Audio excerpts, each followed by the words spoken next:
This week in South Africa, the cracks are no longer hidden. A suspended police general is now accusing top leadership of political interference. A shocking affidavit is linking the murder of DJ Sumbody to a 200 million rand cocaine heist. Corruption? Even traffic officers are getting caught for just $300. And in politics, tensions are rising as Helen Zille defends her stance on one of the most controversial global issues. This is not just news. This is a system under pressure. Welcome to the hot seat, as say. This is your trial on the hot seat.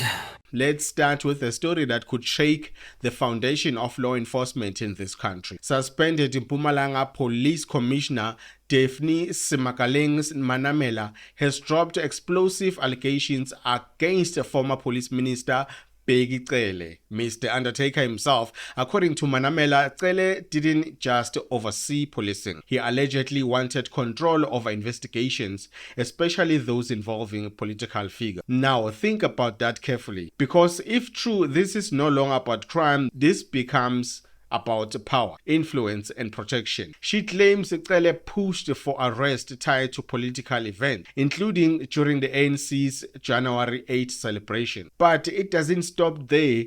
She also accuses National Commissioner Daphney Manamela of avoiding her and approving 19-month luxury hotel stay for an acting commissioner, costing millions, while crime continues to rise. Now, here where it gets complicated. Manamela herself is not clean. She's been facing allegations of misuse of state resources, nepotism, over 2 million rand in questionable gifts. So the question becomes, is this a whistleblower speaking out or a compromised official fighting back? Either way, this confirms one thing: South Africa's policing system is deeply divided. Now to one of the most shocking developments in recent years. The murder of Opa John Sifoka may have not been random. It may have been war. According to an affidavit by DJ Vetches, this traces back to 541 kilograms of cocaine worth around 200 million rand, stolen from a police custody in KwaZulu-Natal. Yes, stolen from the police. You once heard something like this from Advocate Daphney. Let that sink in. This wasn't just street level crime. This was organized, calculated, and possibly inside work. The affidavit describes two powerful networks, one linked to nightlife and entertainment, another tied to underworld operations, and somewhere in the middle was DJ Sumbody. What started as a business connection allegedly turned into betrayal, and that betrayal triggered what's now being described as a DJ killing spree. Multiple deaths, multiple hits, same weapons, same patterns, and now multiple suspects are facing 35 charges. This case is set to go to trial in October 2026. But here's the real concern: how does cocaine worth 200 million rands disappear from police custody? Who was protecting it, and who is still involved? Because this story is far from over. Now let's move on to Carol Shabalala. Not all news this week is dark. There is also a major win on global stage. Legendary broadcaster Carol Shabalala, previously known as Carol Manana, has been appointed CEO for Africa at global tech company IME. This is massive. From covering major football tournaments to now leading continental strategy in tech, she's not just representing media anymore. She's stepping into power, influence, and leadership. And her message is clear: Africa is not just a market.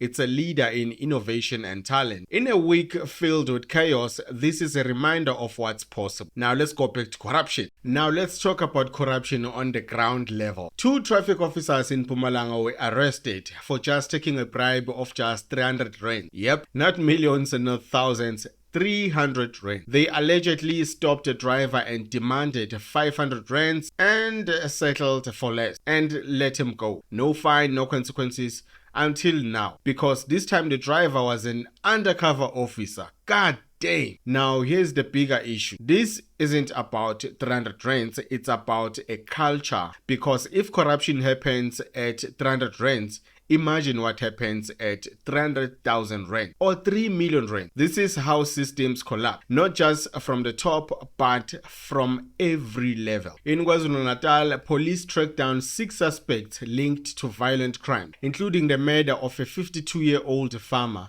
The suspect, aged just 20 to 25, were involved in armed robberies, shootouts with police, multiple attacks across communities. This is another reminder of a harsh reality. Crime in South Africa is not slowing down, and in many cases, it's getting younger, more organized, and more dangerous. Now let's go back to the commission. At the Madlanga commission, things took an unexpected turn. Julius Mkhwanazi went viral after a bizarre moment during his testimony. But the real shock, he was later arrested, facing charges of fraud, corruption, defeating the ends of justice. What started as a viral moment quickly turned into a serious legal situation.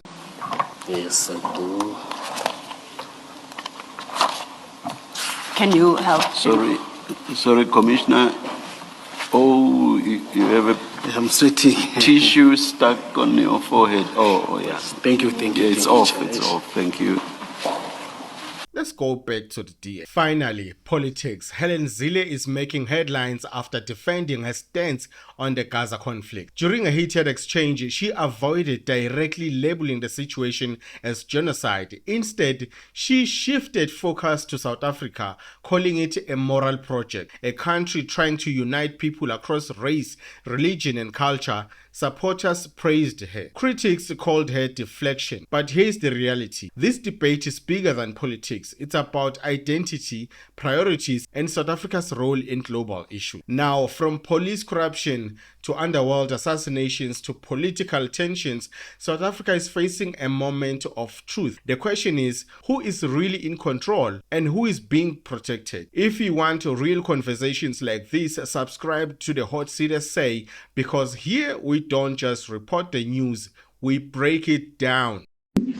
Thank you so much for coming here, Helen. I'm one of those people who really don't like you. Just going to be honest. I've never liked the DA. I find the DA to be the most racist party, full of white supremacy. The question for me, and it's a big question, and I know you've said it before, that genocide is a big word, and it goes to there. How can we even trust you to lead anything when you can't acknowledge that there's a genocide going on in Gaza? You say that, please, let me finish.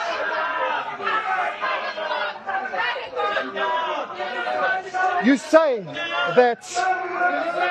that we must wait for the ICJ to rule. The ICJ has found that there's a plausible case of genocide. The ICJ has said that we must respect the rights of people. Amnesty International's ruled, Human Rights Watch has ruled, the International Association of Genocide Scholars has ruled, and you continue to deny that there's a genocide. Where is your morality? How many more children must die? How many more people must starve, Helen Zille, before you will stand up with a spine to the immorality that there is a genocide? And your party keeps saying, your party keeps telling us that it can't do anything, that it can't influence what's happening there. Your party can influence it. Sir, everybody's shouting at me. I was making my point very calmly. Please allow me to make my point. Your party keeps shouting at Helen. Your party keeps saying you can't do anything, but you can. You can support other ICJ case. You can support sanctions. You can support the stopping of coal. You can support the prosecution of people serving in the IDF. That's what you can do, Helen Zille. That's what you can do. Shame on you. Shame on you. Yes, I'm a citizen here and I can speak. Thank you for your time, Helen. I appreciate that you've listened to me. Your constituents and white supremacists might not have. These people might not be listening, but I respect that you listen. Thank you.